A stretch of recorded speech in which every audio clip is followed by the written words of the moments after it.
ओम श्री शक्ति नमः। ओम श्री शक्ति नमः। ओम श्री शक्ति नमः। ओम श्री शक्ति नमः।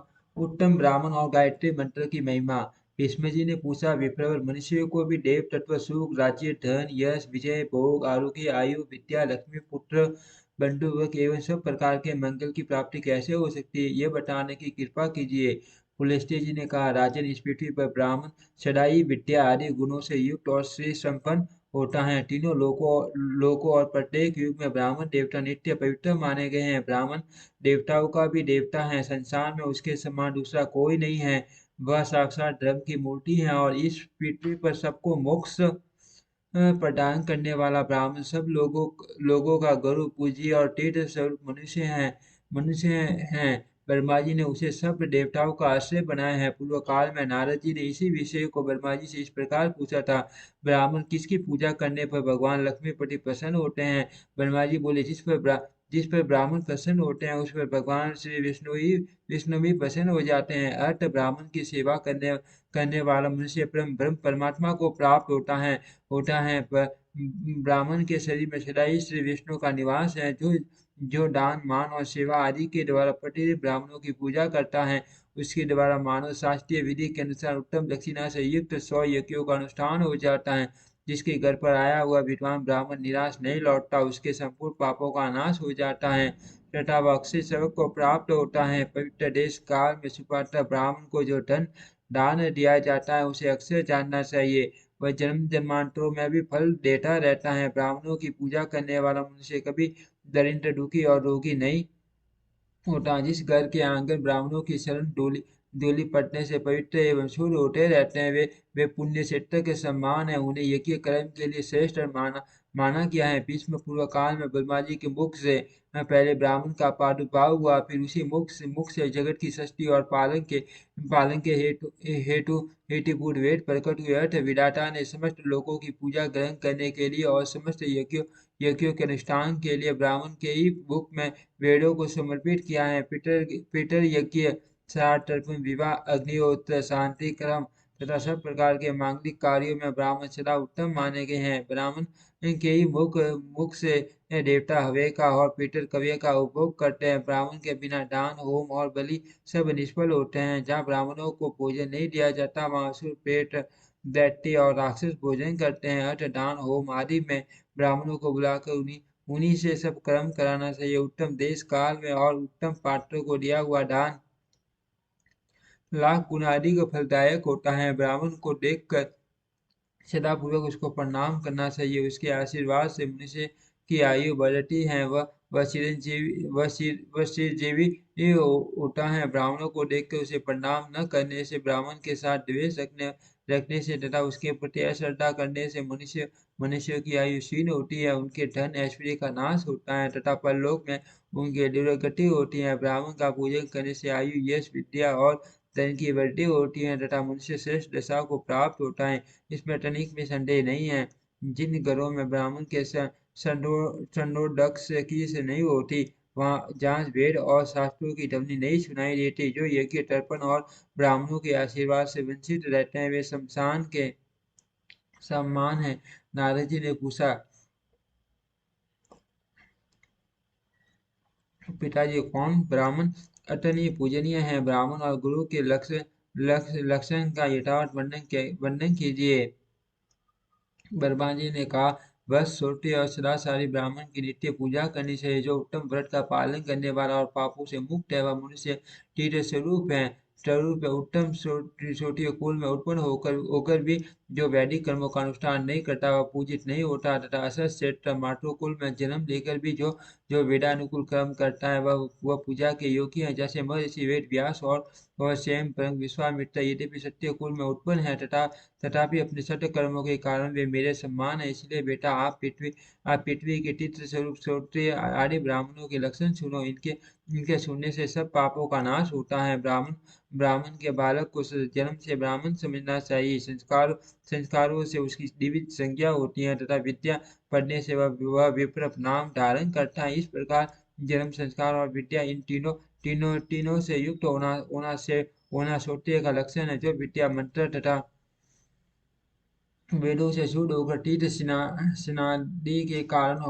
और भी पवित्र हो गया है। वह ब्राह्मण परम पूजनीय माना गया है, जो सदा भगवान श्री नारायण में भक्ति रखता है, जिसका अंतिम कर्म शुद्ध है, जिसने अपनी इंद्रिय और क्रोध को जीत लिया है, जो सब लोगों के प्रति समान भाव रखता है, जिसके हट्टे हट्टे में गुरु देवता और अतिथि के भक्ति प्रति भक्ति है, जो पिता माता की सेवा में लगा रहता है, जिसका मन पराई स्त्री में कभी सुख का अनुभव नहीं करता, जो सदा पुराणों की कथा कहता है और धार्मिक उपाख्यानों को प्रसार करता है, उस ब्राह्मण के दर्शन से प्रतिदिन अश्वमेध आदि आदि यज्ञों का फल प्राप्त होता है, जो प्रतिदिन स्नान, ब्राह्मणों का पूजन तथा नाना प्रकार के व्रतों का अनुष्ठान करने से पवित्र हो गया है, तथा जो गंगा जी के जल का सेवन करता है, उसके साथ वार्तालाप करने से ही उत्तम गति की प्राप्ति होती है, जो शत्रु और मित्र दोनों के प्रति दया भाव रखता है, सब लोगों के साथ समानता समता का बर्ताव करता है, दूसरे दूसरे का धन जंगल में पड़ा हुआ तिनका भी नहीं छुड़ाता, काम और क्रोध आदि दोषों से मुक्त है, जो इंद्रियों के वश में नहीं होता, यजुर्वेद में वर्णित चतुर्वेद में सूत्र तथा 24 अक्षरों से युक्त त्रिपुरा गायत्री का प्रतिदिन जप करता है तथा उसके वेदों को जानता है, वह ब्रह्मपद को प्राप्त होता है। नारद जी ने पूछा, पिताजी, गायत्री का क्या लक्षण है? उसके प्रत्येक अक्षर में कौन सा गुण है तथा उसकी कुशी और गोत्र का क्या निर्णय है? इस बात को स्पष्ट रूप से बताइए।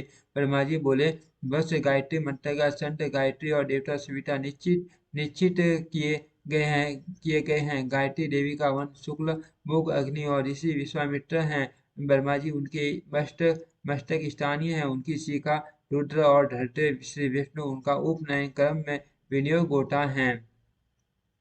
गायत्री देवी सांख्यांश गोत्र में उत्पन्न हुई है, तीनों तीनों लोग उनके तीन शरण है, पृथ्वी उनके उदर में स्थित है, पैर से लेकर मस्तक तक शरीर के 24 स्थानों में गायत्री के 24 अक्षरों का न्यास करके दिव्य ब्रह्म लोक को प्राप्त होता है, तथा प्रत्येक अक्षर के देवता का ज्ञान प्राप्त करने से विष्णु का सायुज्य मिलता है। अब मैं गायत्री का दूसरा निश्चित लक्षण बतलाता हूँ। वह 18 अक्षरों का यजुर मंत्र है। अग्नि शब्द से उसका आरंभ होता है और स्वा के हकार पर उसकी समाप्ति चल में खड़ा होकर इस मंत्र का 100 बार जप करना चाहिए। इससे करोड़ों पाठक और उपाठक नष्ट हो जाते हैं तथा जप करने वाले पुरुष ब्रह्म हत्या आदि पापों से मुक्त होकर मेरे लोक को प्राप्त होते हैं। वह मंत्र इस प्रकार है।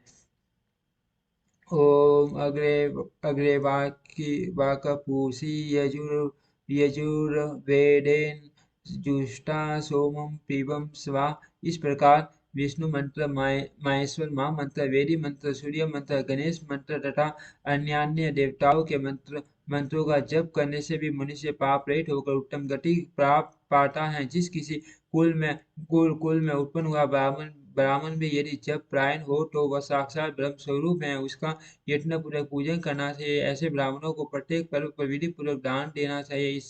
इससे दाता को करोड़ों जन्मों तक अक्षय पुण्य की प्राप्ति होती है। जो ब्राह्मण स्वाध्याय परायण होकर स्वयं पढ़ता, दूसरों को पढ़ाता और संसार में देवी जातियों के यहाँ धर्म, चरासा, श्रुति, स्मृति, पुराण संहिता तथा धर्म संहिता का श्रवण कराता है, वह इस पृथ्वी पर भगवान श्री विष्णु के सम्मान सम्मान है। मनुष्य और देवताओं का भी पूज्य है। उस तीर्थ स्वरूप और निष्पाप ब्राह्मण का फल बल अक्षय होता है। उसका आदर पूर्वक पूजन करके मनुष्य श्री विष्णु धाम को प्राप्त होता है।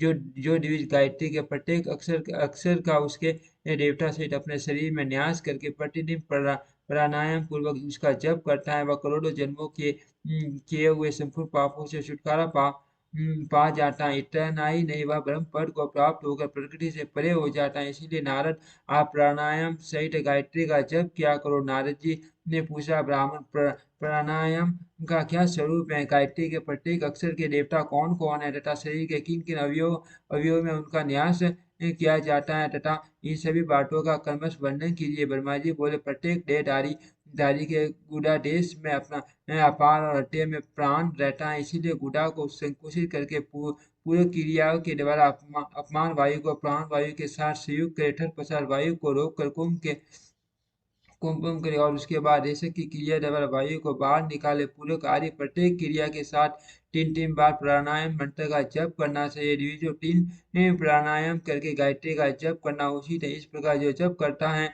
उसके माँ पाठकों की राशि भस्म हो जाती है तथा दूसरे दूसरे पाठक भी एक ही बार के मंत्रोच्चारण से नष्ट हो जाते हैं। जो प्रत्येक वन के देवता का ज्ञान प्राप्त करके अपने शरीर में उसका न्यास करता है वह ब्रह्म भाव को प्राप्त होता है। उसे मिलने वाले फल का वर्णन नहीं किया जा सकता। बेटा प्रत्येक अक्षर के जो जो देवता हैं उनका वर्णन करता हो। सुनो, इन अक्षरों का जप करने से दिविजों फिर जन्म नहीं लेना पड़ता। प्रथम अक्षर के देवता अग्नि, दूसरे के वायु, तीसरे के सूर्य, चौथे के वीर्य आकाश, पांचवें के यमराज, छठे के वरुण, सातवें के बृहस्पति, आठवें के पर्जन्य, नौवें के इंद्र, दसवें के गंधर्व, 11वें के वर्षपूषा, 12वें के मित्र, 13वें के त्वष्टा, 16वें के पशु, 15वें के मरुदगण, 16वें के सोम, 17वें के अंगिरा, 18वें के विश्वदेव, 19वें के अश्विनी कुमार, 20वें के प्रजापति, 21वें के संपूर्ण देवता, 22वें के रुद्र, 23वें के ब्रह्मा और 24वें के श्री विष्णु। इस प्रकार 24 अक्षरों के ये 24 देवता माने गए हैं। गायत्री मंत्र के इन देवताओं का ज्ञान प्राप्त कर लेने पर संपूर्ण भाग में वाणी के विषय का बोध हो जाता है। जो इन्हें जानता है वह सब पापों से मुक्त होकर ब्रह्म पद को प्राप्त होता है। विज्ञ पुरुष को चाहिए कि वह अपने शरीर के पैर से लेकर सिर तक 24 स्थानों में पहले गायत्री के अक्षरों का न्यास के तट का पैर के अंगूठी में स का, घुट्टी में वी का, दोनों पिंगलियों में टू का, घुटनों में व का और जांघों में रे का, गुदा में नय का, अंडकोश में म का, कटी भाग में ब का, नाभि मंडल में गो का, उदर में डे का, दोनों स्तनों में व का, हड्डे में स का, दोनों हाथों में घी का, मुंह में म का, म का म का, तालू में ही का, नासिका के अग्र भाग में डी का, दोनों नेत्रों में यो का, दोनों भवों में यो का, ललाट में न का, मुख के पूर्व भाग में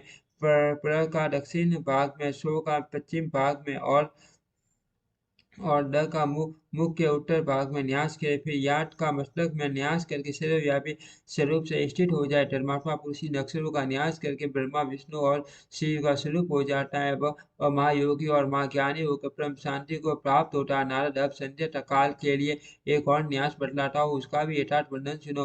ओम भू, इसका हृदय में न्यास करके ओम भू का सिर में न्यास करे। फिर ओम स्व का शिखा में ओम तत्सवितुर्वरेण्यम का समस्त शरीर में ओम भर्गो देवस्य धीमहि इसका नेत्रों में तथा ओम धियो यो न प्रचोदयात् का दोनों हाथों में न्यास के तत्पश्चात ओम आपो ज्योति रसो मरुत ब्रह्म स्वरों का उच्चारण करके जल स्पर्श मात्र करने से दिव्य पाप से शुद्ध होकर शरीर को प्राप्त होता है। इस प्रकार व्यावृत्ति और 12 ओंकारों से युक्त गायत्री का संध्या के समय कुंभ क्रिया के साथ 3 बार जप करके सूर्योपासना काल में जो 24 अक्षरों की गायत्री का जप करता है वह माँ विद्या का अधीश्वर होता है और ब्रह्म पद को प्राप्त होता है। व्याधियों सहित इस गायत्री का पुण्य न्यास करना चाहिए। ऐसा करने से द्विज सब पापों से मुक्त होकर श्री विष्णु के सायुज्य को प्राप्त होता है। न्यास विधि यह है ओम भू पादाब याम का उच्चारण करके दोनों शरणों का स्पर्श करके इसी प्रकार ओम भू जानुभयाम कहकर दोनों घुटनों का ओम सवकटयाम बोलकर कटी भाग का ओम म नाभों का उच्चारण करके नाभि स्थान का ओम जन हृदय कहकर हृदय का ओम तप करियो बोलकर दोनों हाथों का ओम सत्य ललाटे का उच्चारण करके ललाट का तथा गायत्री मंत्र का पाठ करके शिखा का स्पर्श करना चाहिए। सब बीजों से युक्त इस गायत्री को जो जानता है वह मानव चारों वेदों का योग का तथा तीनों प्रकार के वार्षिक उपांशु और मानसिक जप का ज्ञान रखता है। जो इस गायत्री को नहीं जानता वह शूद्र से भी अधम माना गया है। उस अपवित्र ब्राह्मण को पितरों के निमित्त किए हुए पार्वन श्राद्ध का दान नहीं देना चाहिए। उसे कोई भी तीर्थ स्नान का फल नहीं होता। उसका किया हुआ समस्त शुभ कर्म निष्फल हो जाता है। उसकी विद्या, धन संपत्ति, उत्तम जन्म, दिव्यत्व तथा जिस पुण्य के कारण उसे यह सब कुछ मिला है वह भी व्यर्थ होता है। ठीक उसी तरह जैसे कोई पवित्र पुष्प किसी गंदे स्थान में पड़े जाने पर काम में लेने योग्य नहीं रह जाता। मैंने पूर्व काल में चारों वेद और गायत्री की तुलना की थी। उस समय चारों वेदों की अपेक्षा गायत्री गायत्री गुरुत्व सिद्ध हुई, क्योंकि गायत्री मोक्ष देने वाली मानी गई है। गायत्री 10 बार जपने से वर्तमान जन्म के 100 बार जपने जपने से पिछले जन्म के तथा 1000 बार जपने से 3 युगों के पाप नष्ट कर देती हैं। जो सवेरे और शाम को रुद्राक्ष की माला पर गायत्री का जप करता है वह निसंदेह चारों वेदों का फल प्राप्त करता है। जो दिव्य 1 वर्ष तक तीनों समय गायत्री का जप करता है उसके करोड़ों जन्मों के उपार्जित पाप नष्ट हो जाते हैं। गायत्री के उच्चारण मात्र से पाप राशि राशि से छुटकारा मिल जाता, मनुष्य शुद्ध हो जाता है तथा जो विशेष प्रतिदिन गायत्री का जप करता है उसे स्वर्ग और मोक्ष दोनों प्राप्त होते हैं। जो नित्य प्रति वासुदेव मंत्र का जप और भगवान श्री विष्णु के चरणों में प्रणाम करता है वह मोक्ष का अधिकारी हो जाता है।